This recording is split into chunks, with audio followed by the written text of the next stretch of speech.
Tervetuloa Amerikkaan ja Nevadan autiomaahan. Tässä jaksossa luvassa vapaa-ottelua sekä laillisia bordelleja.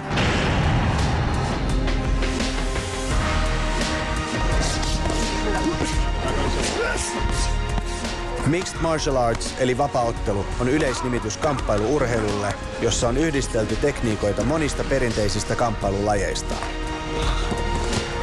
Vapaa-ottelussa säännöt sallivat hyvin monipuolisia pysty- ja mattotekniikoita. Ottelut käydään vapaa-ottelukehässä tai häkissä.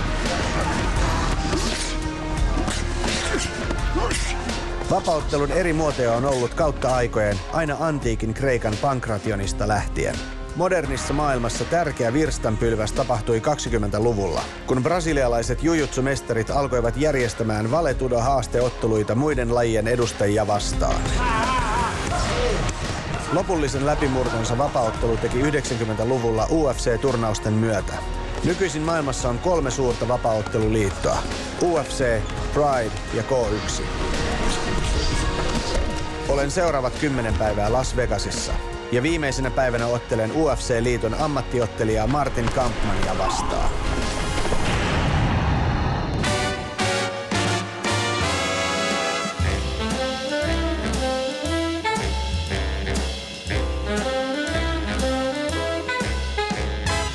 Remember to watch Kill Armand on Channel Jim.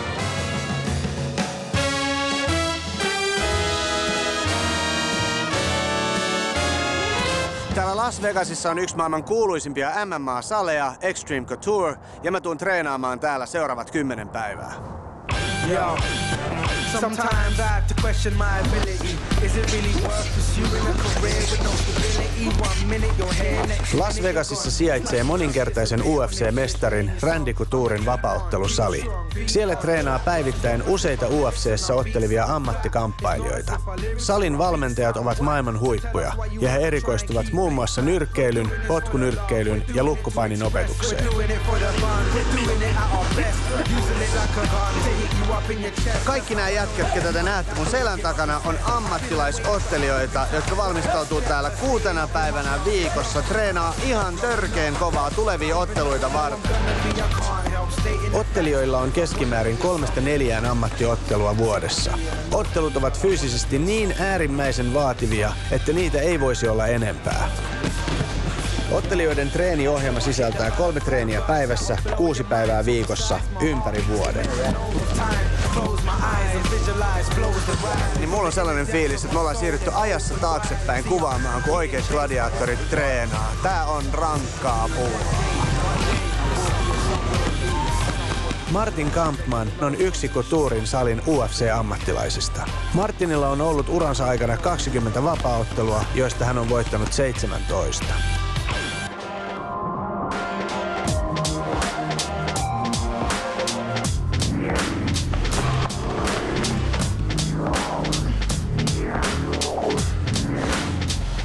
Started off with strength training. We did a push exercise, a pull exercise, and a lower body exercise. And then we opened up your lungs a little bit with 3 2.5-minute conditioning circuits. Now he's still 6 weeks, 7 weeks out. Now the closer the fight comes, we get rid of the strength work so much. That goes away, and we peak for 3 5-minute conditioning circuits to kind of simulate the fight.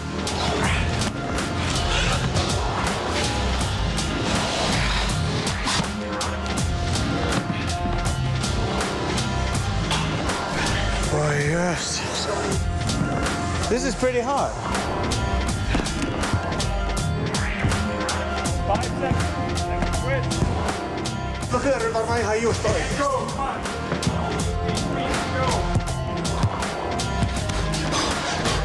5 more touches. If you're tired, don't stop. Keep going. Slow down, but don't stop. Keep it going. Good, done.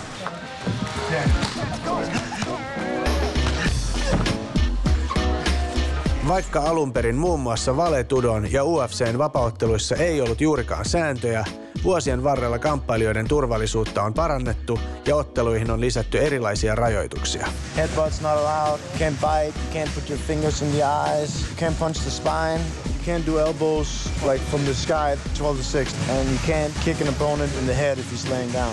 If his hand touches the mat, you can't knee him in the head anymore, you know, because then he's considered a grounded opponent. Ei muuta kuin käsisiteet kiinni, seuraavaksi pistaritreenit.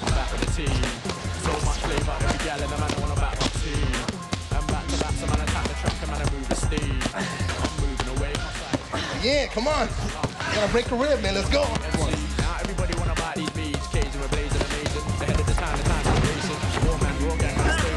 Take down, nice. Good round. Very well. Have you boxed before? A little bit. A little bit?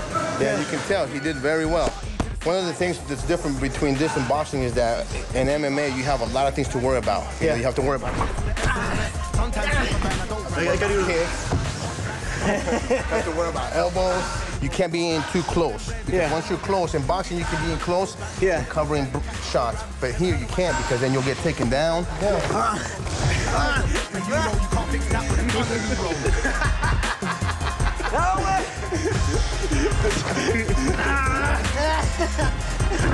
That's a Finnish MMA move. It's called the bridge.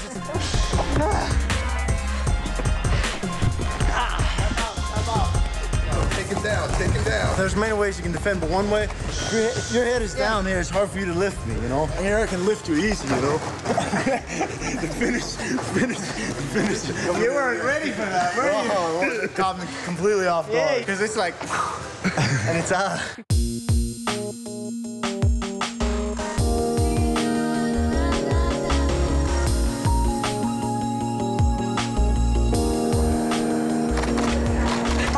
Viruksia tää laite. Eiks Nortonin Security 2011 muka kenellekään tuttu tässä hotellissa?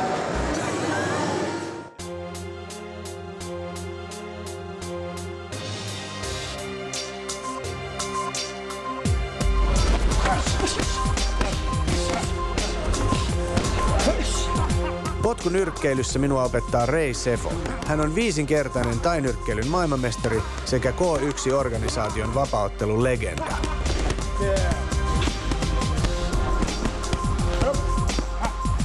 Nice.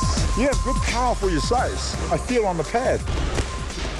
You want to do mixed martial arts, you got to have an open mind. You got to be willing to learn, to understand the wrestling and jiu-jitsu side of things. You got to have respect for it. If you're just a boxer that wants to go into MMA or K1, you got to train kickboxing. You got to wrestle. You got to do jiu-jitsu. If you're not open-minded, to understand what mixed martial arts is all about, you're just going to get lost and you're going to get left behind. Jessica on 7-kertainen kevyen sarjan naisten nyrkkeilyn maailmanmestari, joka on päättänyt siirtyä vapaaottelijaksi. My first couple of fights, I thought I could just box and I thought I'd be able to just use my hands, and she took me down right away. I didn't even get to throw a punch my first fight, so the distance is very important, and it's important to learn how to sprawl, and I'm trying to learn that still now to try and keep people off, because right away they know I'm a boxer, they know I just want to use my hands, so right away they try to take me down. So it's so important to know your distance and to have all that. The feet work is totally different than boxing. Let's not try it without the pad. Yeah, let's not.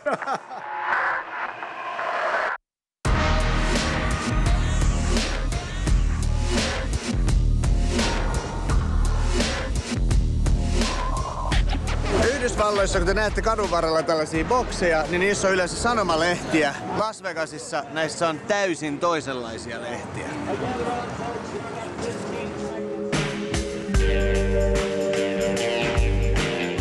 Prostituutio on laitonta Las Vegasissa, mutta siitä huolimatta siellä työskentelee arvioiden mukaan tuhansia ilotyttöjä. Prostituoidut harvoin työskentelevät kadulla. Sen sijaan he laittavat ilmoituksia escort-lehtiin ja internettiin. Kaduilla näkee myös miehiä, jotka jakavat ilotyttöjen käyntikortteja. Mä lakkasin aikoinaan lukemasta lehtiä, koska niissä on ainoastaan huonoja uutisia, mutta Las Vegasissa lehdet on täynnä mimmejä. Kaikkein yleisin prostituution muoto tapahtuu kuitenkin yökerhoissa. Ilotytöt näyttävät aivan tavallisilta naisilta, jotka ovat viettämässä iltaa. He menevät iskemään miehiä ja siinä vaiheessa, kun on aika siirtyä hotellihuoneeseen, raha tulee mukaan kuvioihin. Tuossa takana on mun kontakti täällä Las Vegasissa. Hän on taksikuski, joka haluaa pysyä nimettömänä. Hän aikoo viedä mut kaupungin ulkopuolelle lailliseen bordelliin ja matkan varrella hän kertoo mulle omista kokemuksistaan prostituoitujen kanssa.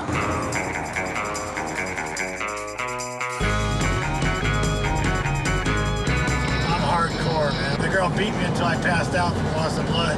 I almost died. Blood was on all four walls. Oh, shit. I'm a sick fuck. But I still get beat once a year pretty bad. I have to do that, or else I'll just beat somebody up. I need that aggression. Seuratkaa mua, niin mennään tutustumaan maailman vanhimpaan ja romanttisimpaan ammattiin. I'm Armand. Nice to meet you. I'm Debbie. Hi Debbie, nice to meet you. Welcome to the Chicken Ranch. Nevadan osavaltiossa on 28 laillista bordellia ja yksi niistä on Chicken Ranchin ilotalo, joka on ollut toiminnassa jo vuodesta 1976 lähtien. Eli asiakas tulee nahkasovalle istumaan, sulle tuodaan champagnea, tytöt tulee tohon, sä kattelet niitä, tytöt kertoo itsestään, valkkaat mieleisesi, meet huoneeseen, neuvottelet ja alatte rakastamaan toisianne. They live and work out of this room for the amount of time they're going to be here, and they receive customers in the same room. Täällä on oikein mukavaa. Siisti. Mun pakko sanoa, mä en nähty tällaista. How good can a girl get paid? 6 figures a year. They make a lot of money in a shorter period of time. That's the attraction. The pool and outdoor spa that are available for use with our clients also. Each room comes with its own bathroom with the jacuzzi tubs, TV with movies and different things. Mä vaan virtuaalitestaan ja kuvittelin, millaista olisi rakastaa jotain ihmistä tällaisella hienolla liikkuvalla tuolilla.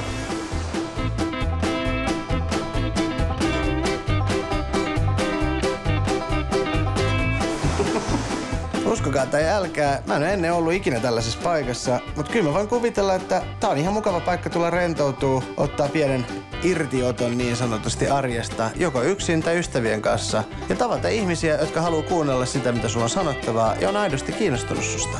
Ei ole kiinnostunut sun rahoista eikä sun sosiaalisesta statuksestakaan, vaan ne haluaa sun kanssa olla ihan vaan sun itsestäkin.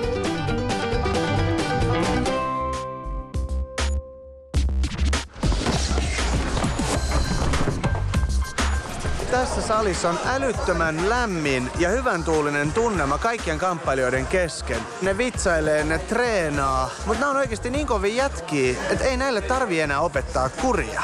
Everybody wants to be happy and training in a place where there's not a lot of stress. I've been to some places where it's kind of run more like a boot camp. And sometimes, you know, that makes it hard for individuals to be able to train. All the guys here, they're top level fighters and they're disciplined enough to know what they should be doing and what they should not be doing, you know. So it makes it a lot easier for us coaches also that we don't have to be babysitting anybody, you know. And it makes it a much funner atmosphere to train in and to work with the guys, you know.